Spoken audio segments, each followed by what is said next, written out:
I think what's going to be different this time around is that we expect this retaliation to be much more targeted and have much greater effect. The April retaliation was meant to reestablish deterrence.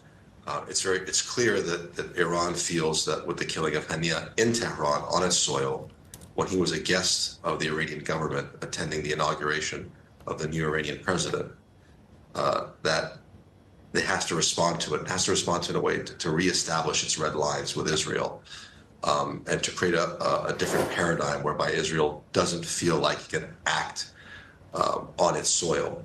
And so I expect this retaliation to be harsher. I expect the Iranians to react in a way that causes much greater damage and have much not be as telegraphed as the April retaliation was. The April retaliation was for 2 weeks. It had signaled to the United States and its coalition partners in the region and to Israel that it was going to retaliate, but that retaliation was more symbolic.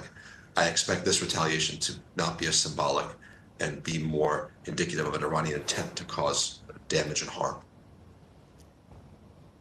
And we've got to one U.S. official commentary in a Reuters piece saying that Washington is preparing to defend Israel in an April-like manner. If it's more targeted in terms of retaliation and perhaps more powerful, does that lead to a bigger, sort of more widespread tensions in the region eventually? It could. It could. It's clear that Iran is signaling to the United States and its coalition partners in the region that it doesn't really care if this retaliation leads to a wider conflict. It feels that its honor is at stake, its sovereignty was infringed, and it's happened repeatedly in its view. And so therefore it has to respond in a way and prepare itself for a wider conflict. I think they're preparing themselves for what happens after they hit Israel. I expect them to hit Israel from their soil.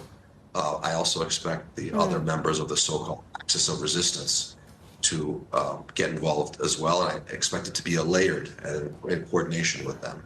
And then if Israel responds, it very well may do, that Iran would respond again to that. So they're sort of wargaming this out right now in Tehran.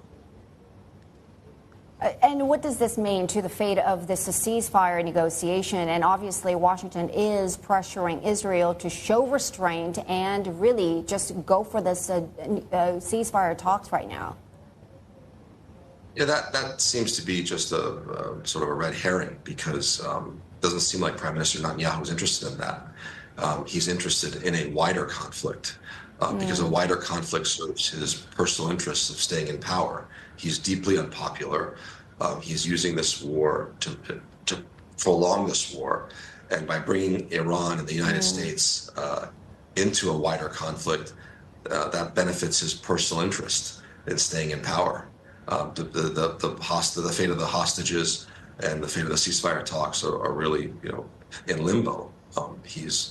Israel has, Prime Minister Netanyahu in Israel have taken out the main interlocutor for Hamas was Ismail Haniyeh in those negotiations.